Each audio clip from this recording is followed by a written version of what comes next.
Ayer recibí un mensaje de texto terminando el noticiero diciéndome, se los dije.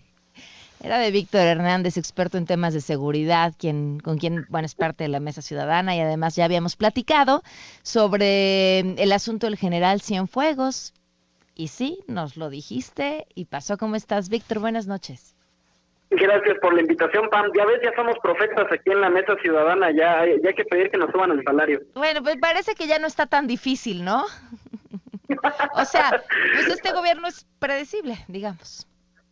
Totalmente predecible, Pam. La verdad es que a nadie le sorprende la noticia. El presidente López Obrador fue muy claro en su narrativa del caso Cienfuegos, que se dejó de intimidar por las Fuerzas Armadas, y no hay que olvidar que en específico la Sedena, no la Marina, es la consentida presupuestal y operativa del presidente. La noticia no sorprende, y ya lo hemos comentado en la Mesa Ciudadana, porque ya había una objeción muy clara que se vislumbraba desde que Cienfuegos fue liberado por las autoridades estadounidenses, que tiene que ver con el estándar probatorio de Estados Unidos versus el de México. La legislación estadounidense es muy permisiva con el espionaje. Esa es la razón por la que uno de los argumentos más fuertes del Departamento de Justicia era la intercepción de comunicaciones del BlackBerry del general Cienfuegos. México, por el contrario, es un país mucho más garantista. En México solo tienen valor probatorio aquellas intervenciones de comunicaciones que se hicieron bajo autorización de un juez mexicano. Entonces, incluso si los mensajes fueran 100% incriminatorios y en Estados Unidos bastarían para una condena, esos mismos mensajes son inservibles para la FGR en México. Ellos no pueden litigar esos mensajes como evidencia precisamente porque ningún juez mexicano lo va a admitir. Ahora, a mí lo que me preocupa, Pam, es que López Obrador ya lleva al menos 2 meses en los que diario antagoniza con los Estados Unidos. Ya tenemos el caso de la reforma a la Ley de Seguridad Nacional para entorpecer las labores de la DEA en México, el apoyo incondicional a Donald Trump hasta el último minuto, la oferta de asilo a Julian Assange, uno de los hombres más buscados por el gobierno de Estados Unidos, y ahora el día de hoy la última afrenta, que es que la Secretaría de Relaciones Exteriores revela un documento de 700 páginas que en principio tendría que ser secreto, que era la evidencia que el gobierno de Estados Unidos presenta a México para investigar al general Cienfuegos, y yo creo que este gesto nos va a representar un retroceso de 20 o de 30 años en la cooperación bilateral, porque entonces ya los norteamericanos no van a tener razones para confiar en México. No cumplimos nuestra palabra de hacer una investigación seria, y además encima de eso se revela información que en principio era confidencial. Híjole.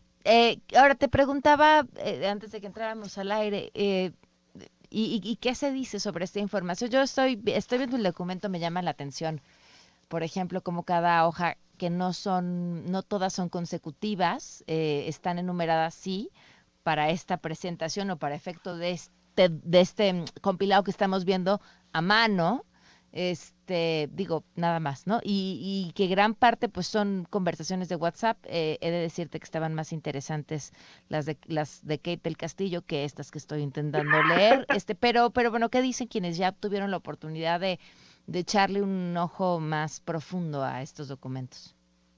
A ver, en efecto, lo primero que decir es que el expediente no está completo, es decir, estas 700 páginas no es todo lo que hay, y también hay que decirlo, la intención del gobierno de Estados Unidos no era que solo este expediente fuera la única evidencia, sino que esto detonara nuevas líneas de investigación y que se pudiera investigar exhaustivamente. La realidad es que es inverosímil que en menos de 2 meses, en plena pandemia, y que además se nos cruzaron las vacaciones de Navidad y estaban cerrados los juzgados, es inaudito pensar que en 2 meses la PGR ya logró resolver mágicamente, investigar si nuestro máximo jefe militar estuvo involucrado con el crimen organizado. Y te voy a decir por qué esto llama la atención. En 2018 salió una nota terrible sobre el ciudadano mexicano que pasó más tiempo en prisión preventiva. Es un ciudadano que pasó 16 años sin sentencia, precisamente porque supuestamente la investigación estaba en curso. Yo no me quiero imaginar, Pam, qué estarán pensando las familias de todos aquellos mexicanos que llevan años presos por la ineficacia del Ministerio Público, pero resulta que para los consentidos de la 4T sí hay justicia pronta y expedita, ¿no? Y de entrada ahí pues sí me preocupa que esto afecta la popularidad de entrada de las Fuerzas Armadas, ¿no? Que siempre es como el caballito de batalla para quienes defienden la militarización de la seguridad pública. Bueno, ahora, ¿con qué cara? ¿Con qué credibilidad? Nosotros en muchas ocasiones hemos dicho que esto es impunidad, no porque ya tengamos el prejuicio de que Cienfuegos es culpable, no. El Cienfuegos, igual que cualquier otro ciudadano mexicano, tiene derecho a la presunción de inocencia. Lo que pedimos es que haya una investigación creíble. Y no puede ser que a menos 2 meses de que regresó el general Cienfuegos a México ya no hay acción penal en su contra. Ahora, ojo, los norteamericanos todavía pueden solicitar una extradición de Cienfuegos.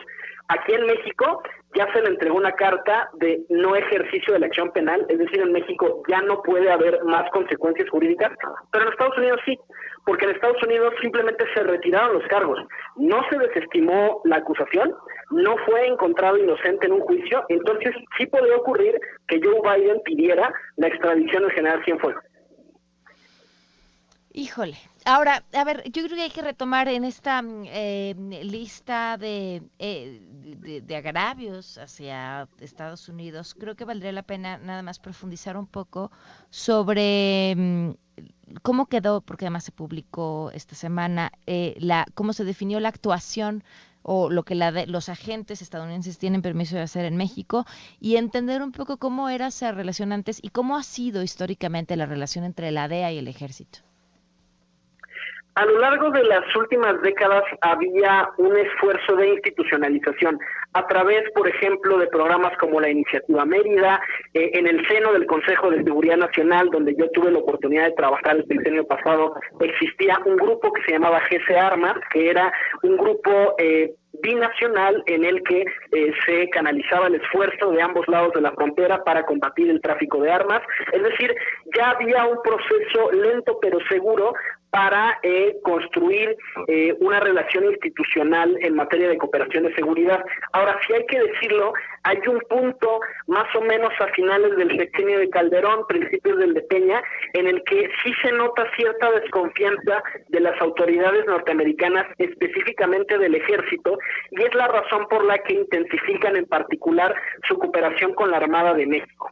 Evidentemente la relación en específico de la DEA con el ejército después de esto queda tremendamente lastimada.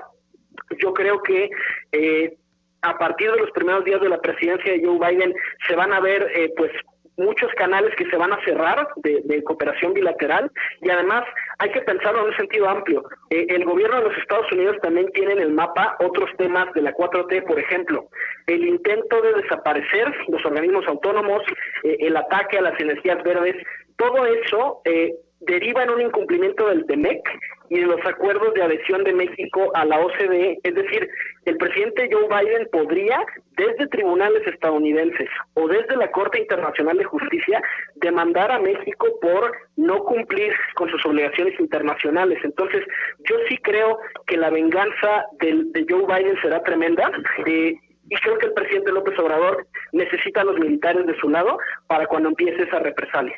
Mira, el texto del New York Times de hace unos momentos es brutal. Dice el presidente Andrés Manuel López Obrador que le tiene más miedo a su propio ejército que al gobierno de Estados Unidos. Sin duda alguna, yo creo que, y tú lo recordarás de los primeros días de este caso, al principio la narrativa del presidente López Obrador y de Marcelo Ebrard era de una victoria, ¿no? Era un ejemplo de miren cómo Cienfuegos es nada más otro conservador, otro miembro de los regímenes corruptos, y al poco tiempo matiza su declaración y más bien ahora lo que hace es decir que la investigación estaba mal armada, que esto se trata de una infamia. A ver, la investigación la presentó la Autoridad Ministerial de Nueva York, que es la misma que está juzgando a Chapo Guzmán y es la misma que está juzgando a García Luna. Ahí además, sí confiamos. Ahí sí confiamos en el juicio a García Luna, entonces sí. Y fíjate, no, o sea, exacto, ¿no? Cómo es que el mismo fiscal sí nos sirve para esos casos, pero cuando nos tocan a nuestro consentido, a lo mejor ahí hay que desacreditarlo. Además, estas 700 páginas pasaron por un gran jurado, es decir, sí hubo un control previo, al menos para presentar la acusación en los Estados Unidos. Entonces, la realidad es que, pues, no cuadra. También hubo mucha decepción del lado mexicano porque pensábamos que la justicia en los Estados Unidos no estaba politizada y ya se vio que no, se vio que en efecto se dieron a las presiones y regresó Cienfuegos a México. Yo creo que aquí lo que hubo fue un juego de vencidas entre el presidente y las Fuerzas Armadas y ganaron los militares. Eso nos tiene que preocupar porque históricamente hemos sido un país con poquísimo control civil sobre las actividades militares.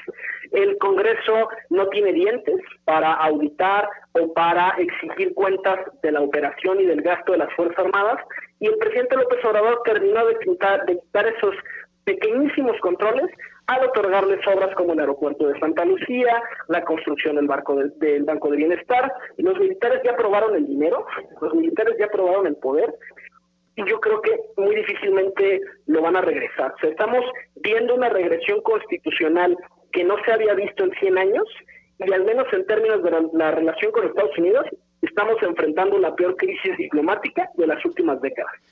Víctor, pues seguiremos al habla y te agradezco muchísimo la oportunidad de platicar contigo esta noche. Muchas gracias, Pam. Bonita noche. Bonita noche, te mando un fuerte